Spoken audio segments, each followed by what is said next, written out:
à peu près 1 an et demi que je suis arrivée au Québec et j'ai commencé ici avec un stage à la ferme. C'était l'hiver dernier, je suis restée 2 mois.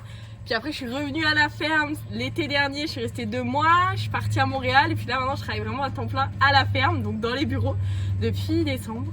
Et donc je m'y plais, je suis très épanouie au Québec, j'aime ce que je fais, j'aime la ferme, j'aime Sacré-Cœur et puis voilà, je suis installée de France depuis ici.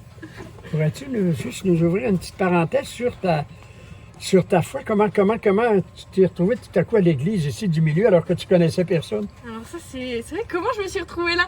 Eh ben on a déjà discuté ensemble et puis on s'est rendu compte que oui j'avais une foi en moi, même en étant jeune, que j'avais la foi et que je pratiquais. Puis Monsieur Claude m'a emmenée à la messe, puis j'ai continué à y aller et puis après je me suis plus impliquée dans la vie de l'église.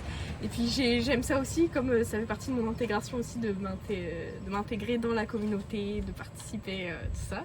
Et puis là, même si j'ai un peu moins de temps avec le travail, parce que je travaille les dimanches, mais j'aime ça. J'aime aussi, c'est ça. L'expérience de la messe de minuit, la messe de Noël. Ah oui, c'est vrai, à la messe de Noël, oui. J'ai fait un beau témoignage là, à la messe de Noël. C'était parce que Noël, c'est toujours une période compliquée, sachant quand on est expatrié, surtout loin de sa famille, c'est jamais facile.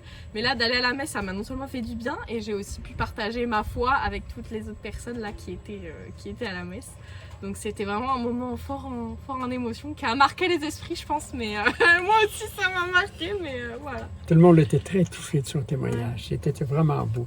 Puis ce que j'ai aimé, c'est que le prêtre, qui est Léonard, lui a laissé la place. Alors, c'était magique, ça. C'était un beau moment.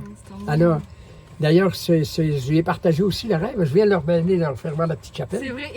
Puis je lui ai partagé aussi qu'elle avait la capacité éventuellement de faire des propres réflexions et de présider une célébration. Puis elle n'a pas fermé la porte. Elle a dit ça me demande, mais elle n'a pas fermé. Pas encore, là. Ouais, c'est ça. Peut-être dans un prochain futur, on verra. Oui, absolument. Charlotte, son prénom. Hein, Oui, c'est bien c'est ça. Charlotte. Oui. Merci, Charlotte.